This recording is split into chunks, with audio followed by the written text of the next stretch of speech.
Salut ma famille, c'est Chronus Atlas, j'espère que vous allez bien. Alors sur les dernières heures, on était un petit peu focalisé sur le tirage au sort de la prochaine Coupe d'Afrique.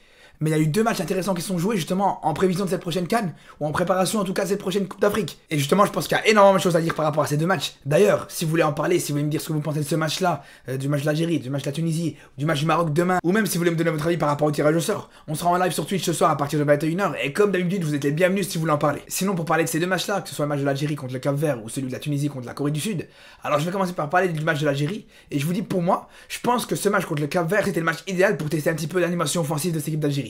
Parce qu'avant ce match-là, c'est vraiment ce qui manquait.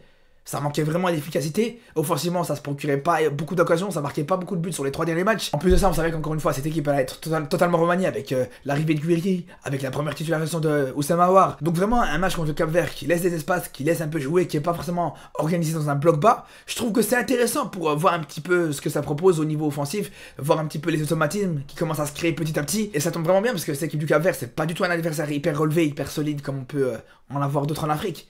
Et si tu sais ça, c'est pas du tout pour minimiser la victoire algérienne, loin de là. D'ailleurs, je le disais déjà dans ma vidéo du tirage au sort, je disais même avant ce tirage au sort que pour moi, le Cap-Vert, c'était l'équipe la plus abordable du chapeau 3. Même plus abordable qu'une équipe comme la Mauritanie par exemple. Et je sais que vous allez me dire, ouais, mais le Maroc a pas réussi à gagner contre eux, et c'est la vérité. Mais justement, je vous dis, c'est pour ça que j'étais encore plus déçu de ce résultat-là. Parce que je sais que cette équipe du Cap-Vert, c'était largement prenable. Même avec une équipe B du Maroc. Bref, tout ça pour dire que c'est vraiment l'adversaire idéal de cette équipe d'Algérie. C'est vraiment l'adversaire idéal justement pour tester ces nouveaux joueurs, pour tester ce nouveau système. Et c'est intéressant parce que justement, dans ma vidéo d'avant, moi, je disais justement que je voulais vraiment voir Guiri et Slimani associés en pointe de l'attaque. Et c'est ce qu'on a vu sur ce match, et on a vu que c'était intéressant. Alors, ça manque bien sûr d'automatisme pour l'instant, même si on a vu des choses déjà qui étaient assez encourageantes. Et d'ailleurs, on va revenir là-dessus, mais justement, je voulais quand même revenir sur le petit point noir de ce match, si on peut appeler ça comme ça.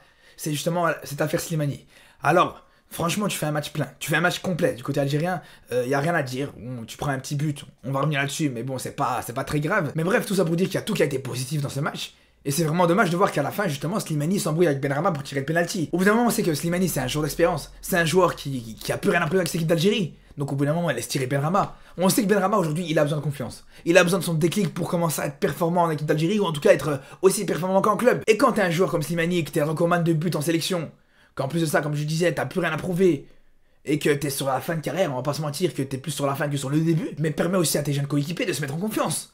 Alors ok, peut-être que Slimani a pas marqué dans ce match, peut-être que s'il avait marqué ça aurait été différent. Je sais que pour un attaquant, quand son équipe marque 4 buts, c'est toujours compliqué de se dire voilà, tout le monde a marqué sauf moi. Mais dans tous les cas, ça n'empêche pas que son match a été quand même correct, même plus que correct. Et ça n'empêche pas que, même s'il avait mis une penalty, ça aurait rien changé, son match il n'aurait pas été moins bon ou meilleur. Non, je pense que malgré tout, voilà, il a fait des belles choses dans ce match. Il a participé sur plusieurs buts, où il gagne des duels dans la surface capverdienne, et il permet justement à ses coéquipiers d'être décisifs sur les deuxièmes ballons.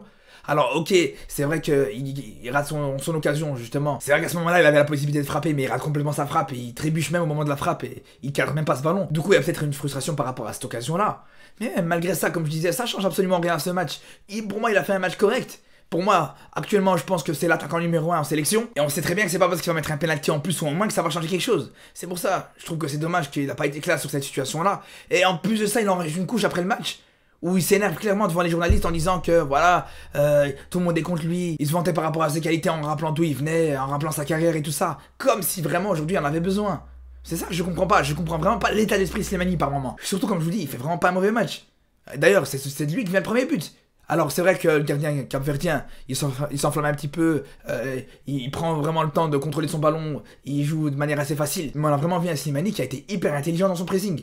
Il a pressé un petit peu, comme on peut voir de plus en plus actuellement, avec une course un petit peu courbée. Il vient couper la ligne de passe du gardien vers son défenseur dans un premier temps, et dans un second temps, il vient se replacer dans l'axe pour complètement empêcher le gardien de relancer vers l'avant. Pareil dans son duo avec Guiri, on a vraiment vu des choses hyper encourageantes. Alors c'est vrai que c'est seulement leur premier match, mais on a commencé déjà à voir certains automatismes.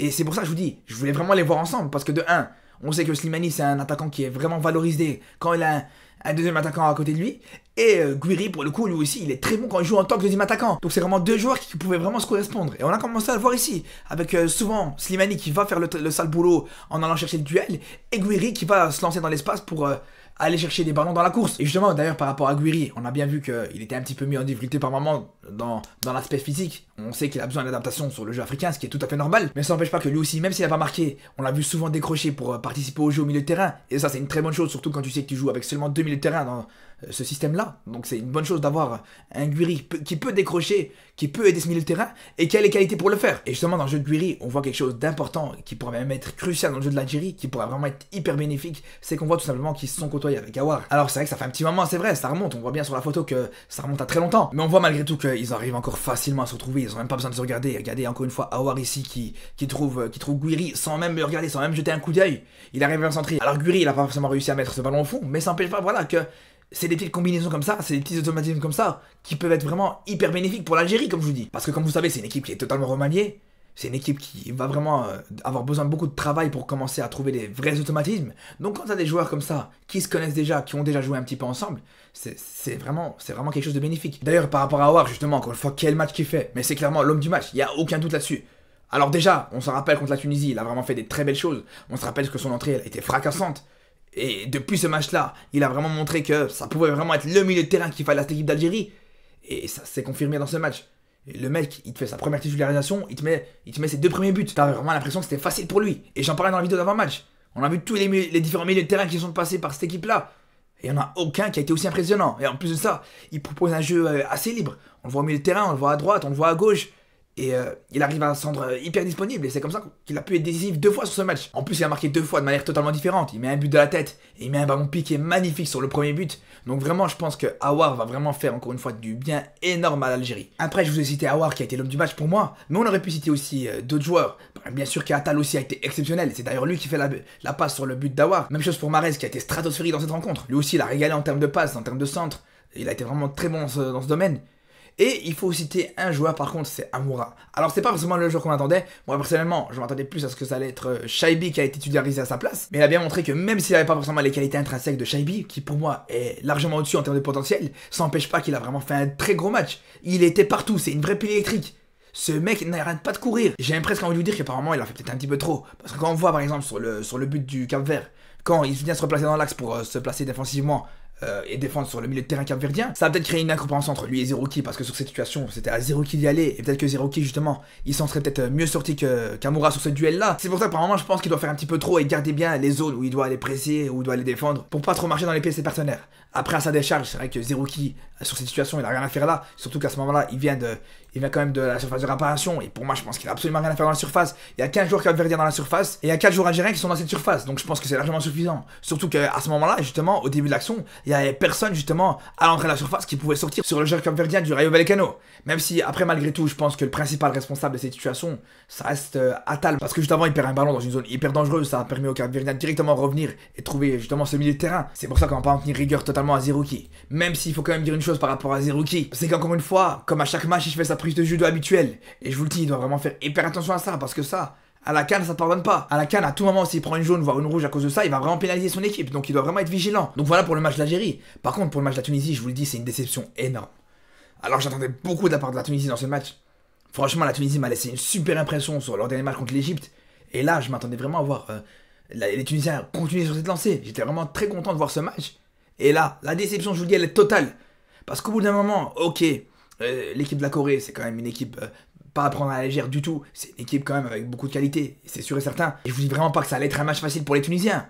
Mais de là, à aller voir dans un bloc aussi bas, sur quasiment tout le match, laisser totalement le ballon aux Coréens, ne pas attaquer, ne pas aller chercher, ne pas les presser, pour moi franchement c'est inacceptable. On a bien vu justement contre l'Égypte par exemple, ou même sur le match contre le Botswana juste avant, on a bien vu que quand justement la Tunisie va chercher plus haut, quand la Tunisie presse, quand les latéraux tunisiens ils vont faire des courses sur leur couloir, quand ils seront disponibles, etc.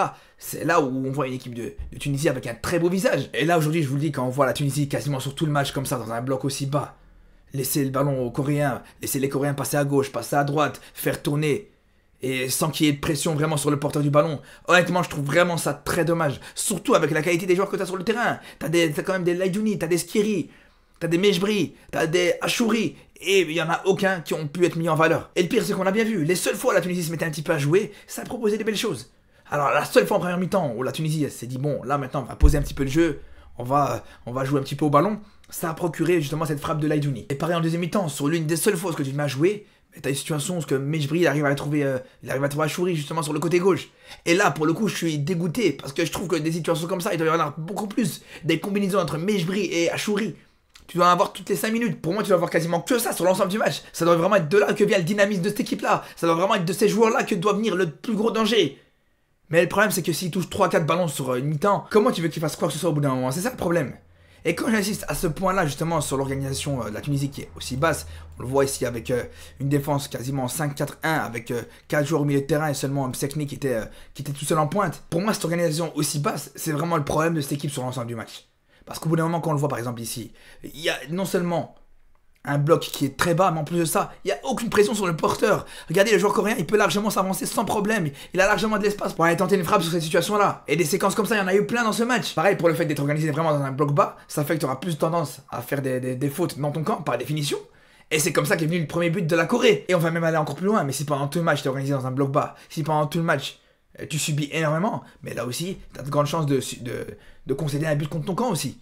Tout simplement. Mais à la limite, si tu veux rester dans ton camp pendant tout le match, si tu veux subir et si tu veux défendre tout un match, il faut encore savoir défendre. Mais le problème, c'est que c'était pas le cas. Le problème, c'est qu'en plus de ça, même défendre, ils ont pas su le faire correctement.